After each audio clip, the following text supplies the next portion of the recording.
This is KGW News at 11.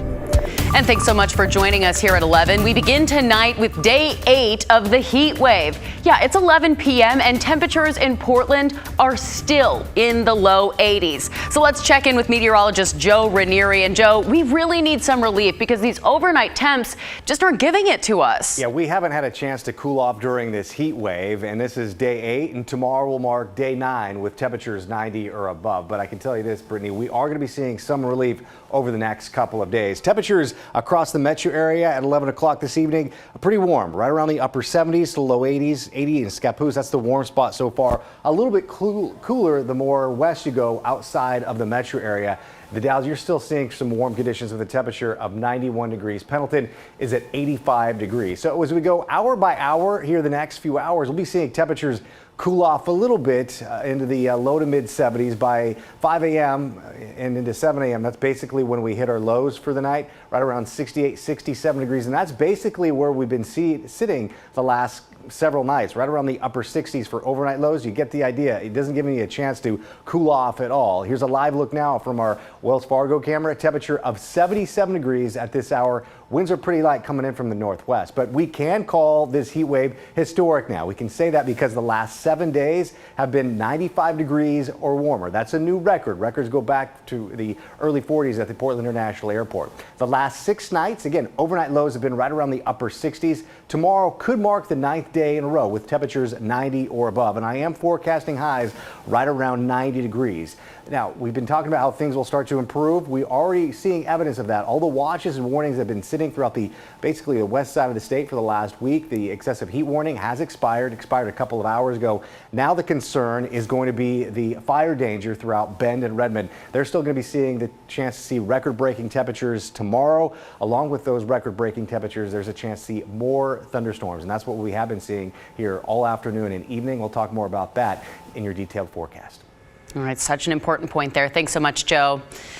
And tonight, the Oregon State Medical Examiner's Office is reporting 10 suspected heat-related deaths since the beginning of the current heat advisory. The examiner's office said the investigation to confirm these were heat-related may take months.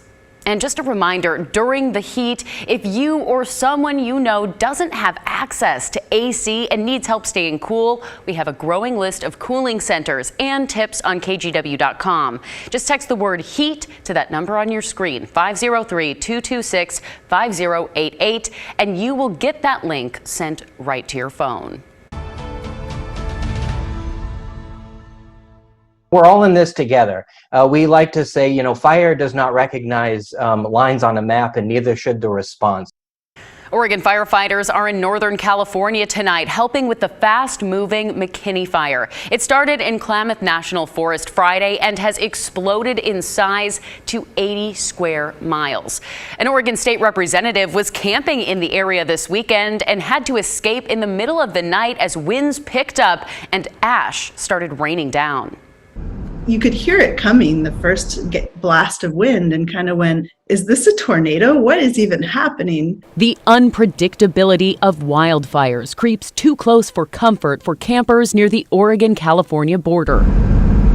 The McKinney fire started in the Klamath National Forest in Northern California. Thunder cells rolled in and the fire kind of got pushed down the canyon and it got wind driven. It's that wind that signaled Oregon Representative Dacia Graber and her husband to pack up and leave their campsite Friday. They were camping near Mount Ashland when she says they woke up in the middle of the night to gale force winds and ash. And kind of looked at each other and said, do we wait this out? No, we got to get out of here. So that is what we did. The state legislator representing Tigard and Southwest Portland is also a full-time firefighter. And then it was just the ash and the wind were so intense. And I can't even imagine what it was like for the firefighters and the people being evacuated, because we were, probably 8 to 10 miles away as the crow flies. And we were still impacted by this, and you could see it blowing up over the ridge. Video of the McKinney fire shows homes and vehicles destroyed as thousands have been evacuated. Sunday, 41 firefighters from Oregon's Marion, Linn, and Clackamas counties left to protect those communities. Their primary focus is going to be working on structure protection, so protecting folks' homes and that sort of thing. The extreme heat creating more fuel for the flames, causing concerns for wildfire potential in the Pacific Northwest as well. It's amazing what a stretch of 90 to 100 plus degree days we'll have, out in the forest, out in our wildland urban interface. It really dries out those fine fuels, those bigger fuels, they start to dry out as well. And so that really increases the fire danger. People shy away from talking about climate change, and it's here and it's real and it is blowing up in explosive ways that we've never seen before. So, like I said, over 50 years between the two of us, we have never seen conditions on a fire like that at night. And my fear is that is becoming our new normal. Now, we're also keeping an eye on smaller wildfires burning in Oregon right now. There are 4 that we're tracking tonight, the largest appearing to be in southern Oregon near Wendigo Pass. That's burned more, or Wendigo Pass, excuse me. That's burned more than 350 acres so far. You can go to KGW.com for the latest information and updates. And hey, check out this. A viewer sent us some video of a fire that burned in northeast Portland. This is around the Super 8 Hotel along Northeast Holman Street.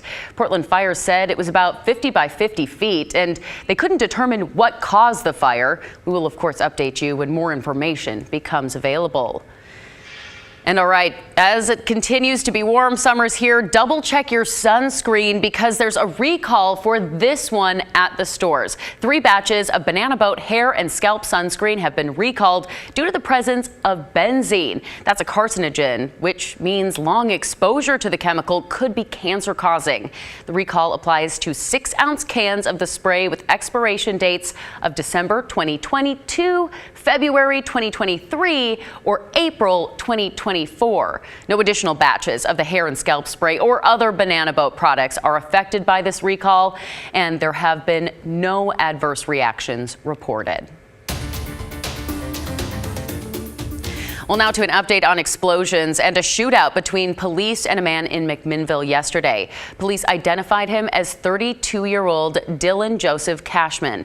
They're still in their preliminary stages of the investigation, but believe he fired 200 rounds before throwing large mortar-style fireworks outside his home on Southwest Mount Masma Street. Cashman faces several charges, including unlawful use of a weapon and felon in possession of a firearm.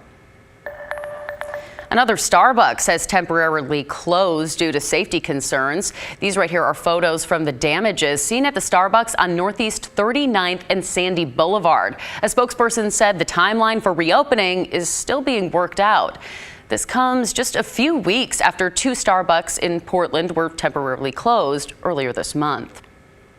Youth across the Pacific Northwest have new doors opening for their futures, and they could help solve a lot of our current labor and supply chain challenges.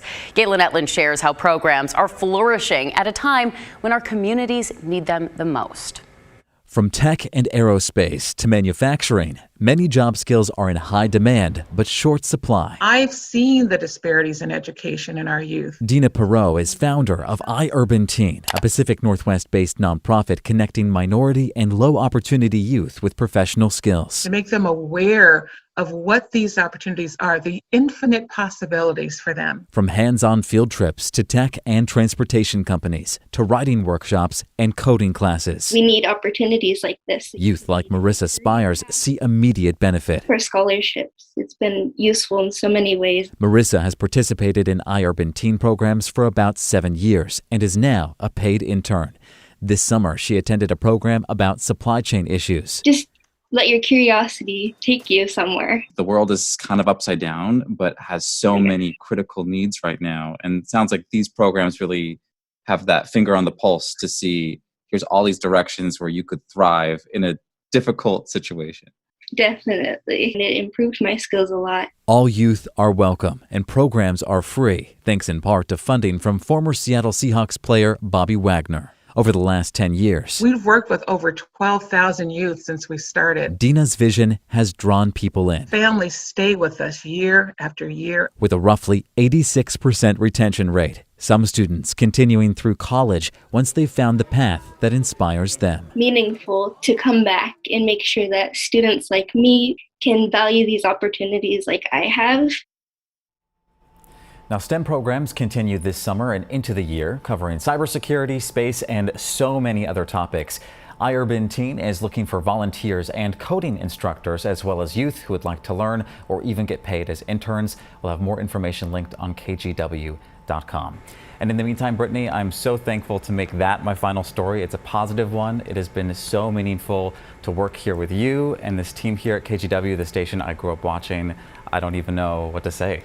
Well, we have loved our time with you here. Galen, you're going to continue to do amazing things because that's just the person you are. So thank you for being here for us. Thank you. Appreciate it. Well,